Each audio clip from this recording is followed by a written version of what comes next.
latest ICBM launch, the US tells an emergency UN Security Council meeting that each member must cut off all ties with North Korea. It comes as Pyongyang proudly displays photos of its new ICBM for the first time. The first hike in almost 6.5 years. South Korea's central bank increases its key interest rate by 0.25 percentage point to 1.5%. We have the latest from the Bank of Korea. Plus, help is on the way. South Korea is sending planes to Bali to rescue Koreans stranded on the island as the volcano continues to billow ash thousands of meters into the air. The first flight departs in a few hours' time. Stay tuned for these stories and more.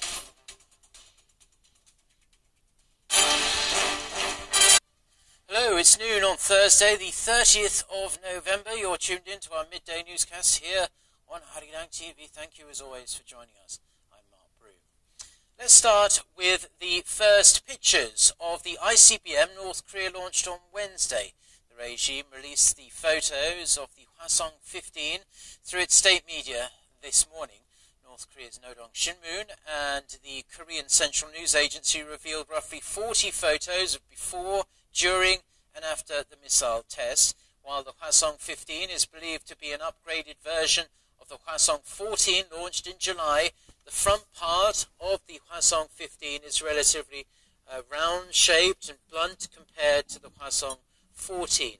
Also revealed in the photos, which you're looking at now, is a 9-wheeled transporter erector launcher that Pyongyang claims to have newly developed, and the photos also show that man there, Kim Jong-un, overseeing the tests with his close aides, monitoring the flight data and celebrating the successful launch.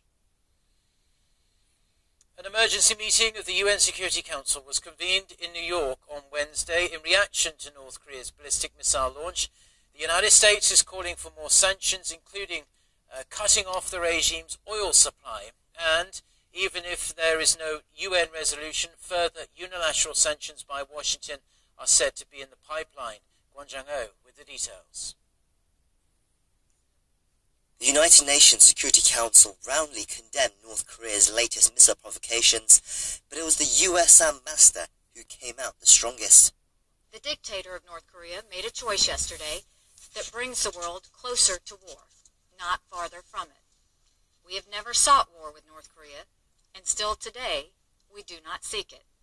If war does come, it will be because of continued acts of aggression like we witnessed yesterday.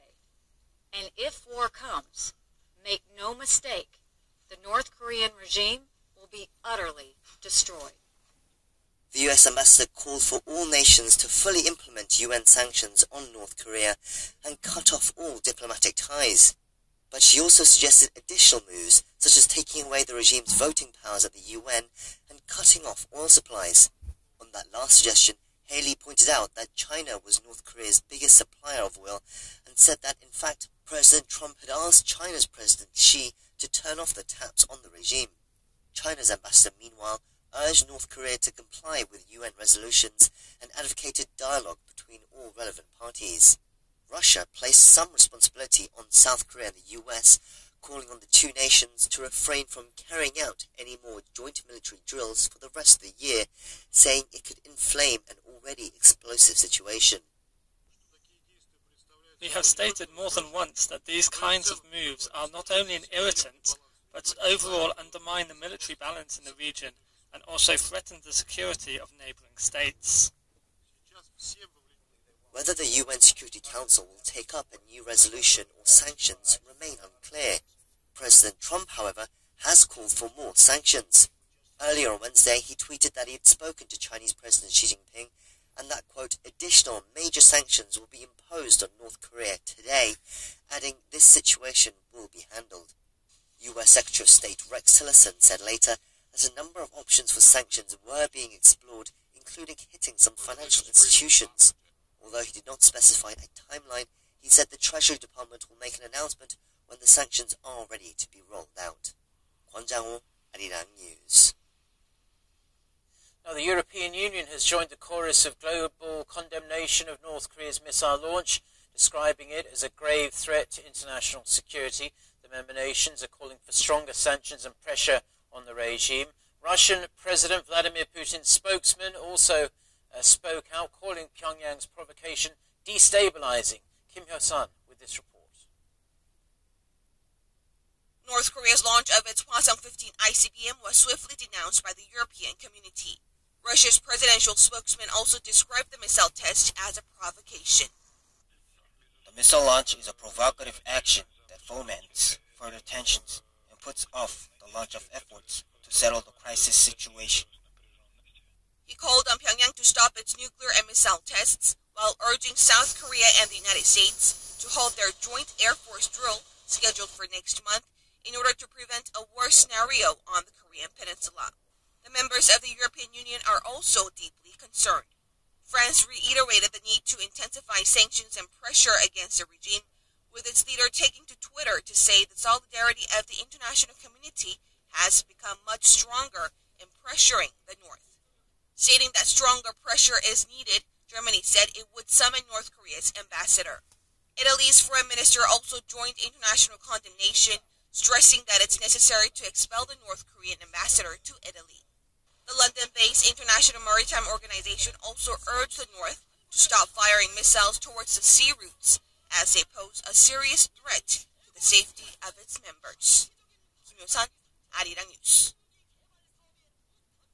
Now, in other news, South Korea's central bank has hiked the benchmark interest rate, ending its wait-and-see approach to determine if the local economy could withstand the move.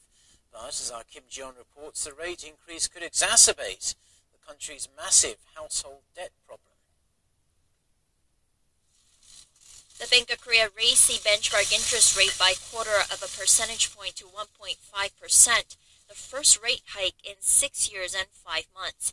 It puts an end to the record low key rate of 1.25% that the BOK has been maintaining since June last year. The bank's rate hike decision comes despite heightened geopolitical tensions stemming from North Korea's recent missile tests earlier this week. The decision to raise rates is mainly attributed to the fast recovery pace of the South Korean economy and takes into account various external factors, including mounting expectations that the U.S. Federal Reserve will raise rates again in December. South Korea's GDP growth in the third quarter of this year grew at the fast pace of 1.4% on booming exports, and consumer sentiment reached its highest level in almost 7 years in November as relations between South Korea and China improved. Despite the optimism projected by Korea's central bank, local experts raised concerns that the rate hike would increase the burden of the $1.3 trillion household debt, since it would severely affect homeowners' ability to repay their debts and raise the risk of people defaulting on their housing loans. Despite the series of government measures that were unveiled earlier this year, the increase in Korea's household debt is showing no signs of waning. A rate hike could put a strain to those who have to pay more in interest payments, which means less spending power and thus prolonging sluggish domestic consumption.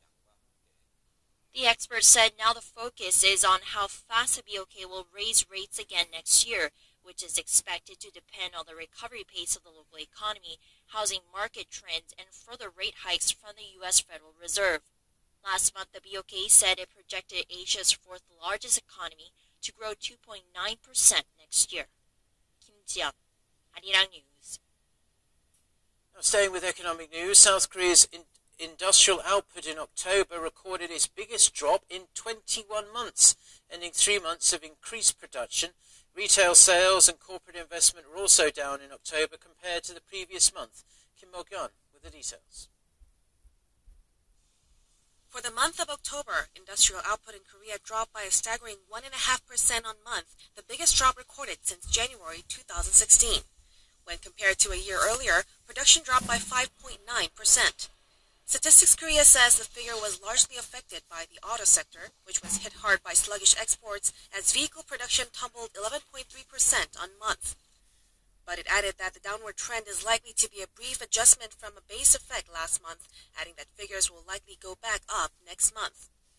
Production in the mining, manufacturing, gas, and electricity industries edged down 1.1% on month, while production in the service sector was down 1.7%. Corporate investment was also poor in October, as investment for machinery and transportation equipment plunged 14.4% from a 5.3% on-month rise in the previous month. Retail sales, which is linked to consumption, also dipped 2.9% on month, as many people made purchases ahead of the long Chuseok holiday that began in early October. Kim Mo-gyan, Arirang News. Now, amid the thawing relations between Seoul and Beijing, China's unofficial travel ban on group tours to South Korea is gradually being lifted. However, many restrictions remain in place, especially on businesses run by Lotte Group. China has been playing hardball with the conglomerate after it agreed to provide land for the US THAAD anti-missile system. Yoo Jun-hee with the details. Earlier this week, China's tourism authorities began allowing travel agencies based in Beijing and Shandong to resume the sale of group tour packages to Korea. Many business owners here in Korea, for whom Chinese tourists provide their main source of revenues, see it as a very positive sign. Although the lifting of the ban was only limited to Beijing and Shandong province, we are welcoming the move, as we thought China's THAAD retaliations would last much longer. However, the Korean duty-free and hotel industries have been left underwhelmed, as China's restrictions on chartered flights and large cruise ships remain in place. Securing more seats and more means of transportation is seen to be essential in ferrying Chinese group tourists into and around the country. Beijing's retaliatory measures targeting Lotte Group and its affiliates in particular are also going strong. Chinese authorities have reportedly told travel agencies not to include shopping and accommodations provided by the Korean conglomerate. We are only seeing this as a half measure due to the restrictions that are still in place for Lotte Group, which provided the land for Korea's THAAD deployment. Many industry officials share the view that China's partial lifting of its travel ban will only have a limited effect on Korea's tourism industry. However, hopes are still high that further easing could take place ahead of a key summit meeting between Korea and China scheduled in December. Yoo Jun-hee, Arirang News. Now, South Korea's Foreign Minister Kang Kyung-ha has met with Long Chung-ing, a senior official of China's political advisory body, currently in Seoul on a 4-day visit. Long is the vice chairman of the Chinese People's Political Consultative Conference and previously served as the chief executive of Hong Kong. Kang and Leung discuss ways to enhance South Korea's relations with China and Hong Kong and how to promote the 2018 Pyeongchang Winter Olympics in China and in the surrounding countries as well. Leung arrived in Seoul on Tuesday and has visited Gangwon-do province where the Pyeongchang 2018 Winter Olympics are to be held. The Korean government is sending a rescue plane to the Indonesian resort island of Bali to start bringing back Korean nationals stranded there, with the international airport in Bali closed over a potential volcanic eruption. The rescue plane is due to leave South Korea in a few hours' time. Won Jong-hwan with the details. There are powerful and continuous tremors and black volcanic ashes spewing into the atmosphere. Indonesian officials fear Bali's Mount Agung is on the verge of a full-scale eruption, and local residents and journalists within 10 kilometers of the volcano were told by authorities to evacuate. Yes, I'm worried for sure, but I want to get my stuff from my home, just for a while. Bali's main airport, Denpasar International Airport, remained closed for nearly 3 consecutive days, leaving some 60,000 travelers stranded. Officials had originally extended the closure of Bali's main gateway for another 24 hours, but they reopened the airport as ash from Mount Agung shifted away from the transportation hub, and authorities downgraded their aviation warning to orange, the second most serious level. President Moon Jae-in, during a National Security Council meeting on Wednesday morning, urged his staff to do everything they can to ensure the safety of Koreans in the area. President Moon Jae-in asked Foreign Affairs Minister Kang Kyung-ha to take active measures, including sending chartered airplanes to secure safe passage for Korean residents and tourists in Bali stranded by the eruption. Korea's embassy in Indonesia has drawn up measures to ensure the safety of Korean citizens on Bali by providing alternative transportation including ferries and buses to help 200 Korean tourists make the 12 to 13-hour journey from Bali to Juanda Airport on Indonesia's Java Island. Meanwhile, Korea's Ministry of Foreign Affairs announced it will use a chartered plane on Thursday to take 273 Korean nationals still stranded in Bali to Surabaya Airport in East Java. 원종환, 아리랑 뉴스.